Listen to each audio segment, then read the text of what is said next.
រឿងថ្មិលប្លន់រាជមនុស្សអាក្រក់នៅក្នុងសង្គមមនុស្សល្អ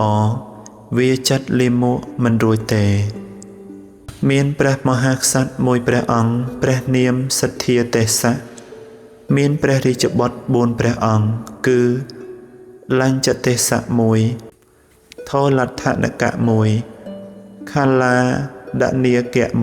1វត្តគាមិនិអភ័យ1ព្រះអរោះទាំង4អង្គនេះព្រះខាឡាដនីមានព្រះរាជបុត្រមួយព្រះអង្គព្រះនាមមហាជោលកៈព្រះវត្តគាមម្នាក់មានព្រះរាជបុត្រមួយអង្គព្រះនាមមហានាគលុះព្រះអង្គម្ចាស់វត្តគាមបានឡើងសោយរាជ្យជាម្ចាស់នគរ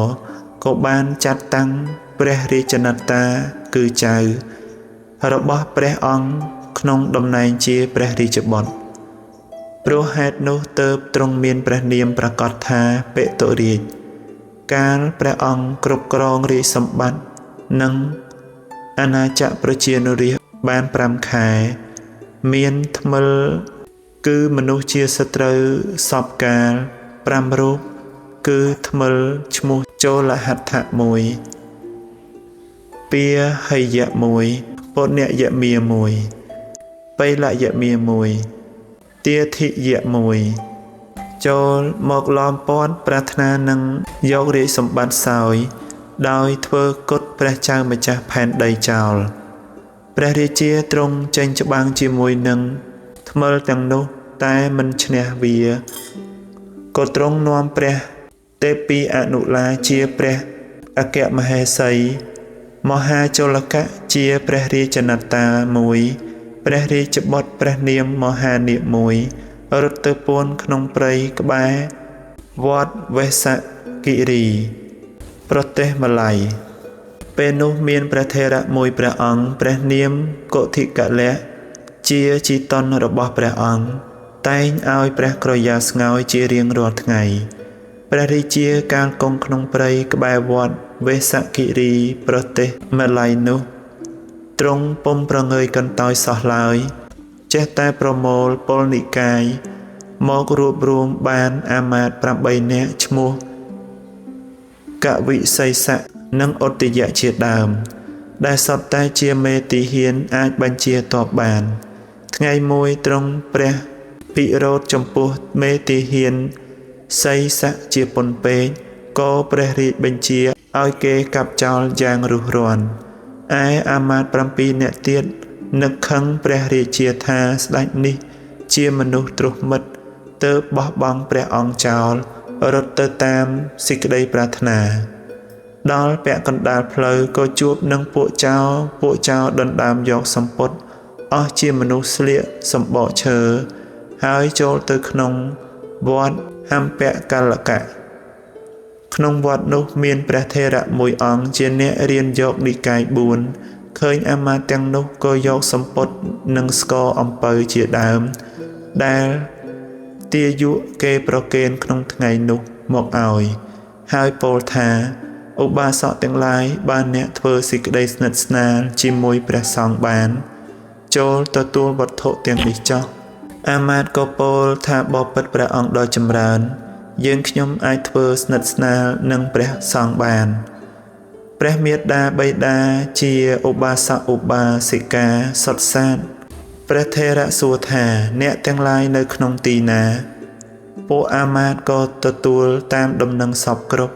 ព្រះថេរៈសួរទៀតថាព្រះរាជាធ្វើការដោយមានអ្នកទាំងឡាយជាអ្នកទំនុកបម្រុងឬព្រះអង្គលើកស្ទួយដំកើងសាសនាបានឬមិនបានបបិទ្ធលោកម្ចាស់ដ៏ចម្រើនព្រះរាជាអង្គនោះអាចលើកដំកើងសាសនាក្នុងចម្ពោះទ្វីបនេះបានដោយពិតព្រះថេរៈឮពាក្យនេះហើយក៏គិតថាព្រះចៅបេតុរាជដែលមេទីហ៊ានមិនមែនសត្រូវដល់សាសនាទំនុកបម្រុងហើយជាអ្នកមានបពួកពិតជាលើកដំកើងសាសនាបានបុគ្គលក្រៅពីនេះមិនអាចសោះឡើយព្រោះហេតុនោះអាត្មាអញនឹងទៅសុំអង្វរព្រះរាជានុញ្ញាតទោសដល់អាមាត្យទាំង7រូបនេះទើបលោកបបួលព្រះកុធិកលៈ ដែលមកនៅក្នុងទីនោះនាំអាមាត្យទៅកាន់សំណាក់ព្រះបេតុរាជអង្គនោះវិញព្រះថេរៈទាំងពីរអង្គឲ្យព្រះរាជានិងអាមាត្យអត់ទោសគ្នាទៅវិញទៅមករួចហើយក៏និមន្តទៅកាន់ទីលំនៅអាត្មាតាមប្រាថ្នាវិញព្រះចៅបេតុរាជទ្រង់ប្រថាប់ក្នុងប្រទេសសម័យអស់កាល14ឆ្នាំ7ខែក៏ត្រឡប់ពីប្រទេសនោះទៅនគរព្រះអង្គជាមួយអាមាត្យទាំងនោះវិញហើយទ្រង់ត្រាស់បង្គាប់ឲ្យចាប់ស្ដេចថ្មិលដែលគ្រងរាជសម្បត្តិក្រោយគេបង្អស់សម្លាប់ចោលទើបឡើងសោយរាជជាស្ដេចគ្រងរាជសម្បត្តិជាស្ដេចសាជាថ្មីនៅនគរស្រួលបួលហើយក៏ឡាយព្រះហស្ថលេខាឲ្យនាយឃ្លាំងចំណាយទ្រព្យក៏សាងវត្តមួយមាននាមថៃយថាអភ័យគិរីវិហារអភ័យគិរីវិហារនេះជាវត្តដែលព្រះចៅវត្តគៀមមានីទ្រង់កសាងក្នុងកាលដែលព្រះបរមសម្ពុទ្ធទ្រង់យាងចូលព្រះបរិនិព្វានដោយឧបាទិសេសនិព្វានកន្លងទៅបាន443ឆ្នាំនិង1ខែនៅខាងក្រោយវត្តដែលព្រះបាទទេវានំពិយទេសៈទ្រង់កសាងខាងដើមឆ្នាំលុះកសាងរួចហើយព្រះចៅបេតុរាជវត្តគិមិនីទ្រង់និមន្តព្រះថេរៈធិកលៈដែលធ្វើឧបការៈដល់ព្រះអង្គក្នុងពេលដែលស្ដេចថ្មិលឡោមព័ទ្ធយកព្រះរាជវាំងឲ្យមកធ្វើជាសង្ឃនាយកនៅវត្តនោះហើយតែងបម្រើដោយសេចក្តីគោរពឯអាមាត្យទាំង7រូបបានមកនៅក្នុងនគរជាសុខស្រួលជាមួយព្រះរាជាក៏ចំណាយទ្រព្យកសាងវត្តដូច្នេះអាមាត្យឈ្មោះខត្តយៈសាងវត្តមួយឈ្មោះតក្ខណៈមួយនៅខាងត្បូងក្រុងកុសិនៅខាងត្បូងក្រុងអនុរាធបុរីអាមាត្យឈ្មោះជលៈសាងវត្តមួយឈ្មោះជលៈនៅខាងកើតវត្តតក្ខណៈអាមាត្យឈ្មោះសោលយៈសាងវត្តមួយឈ្មោះ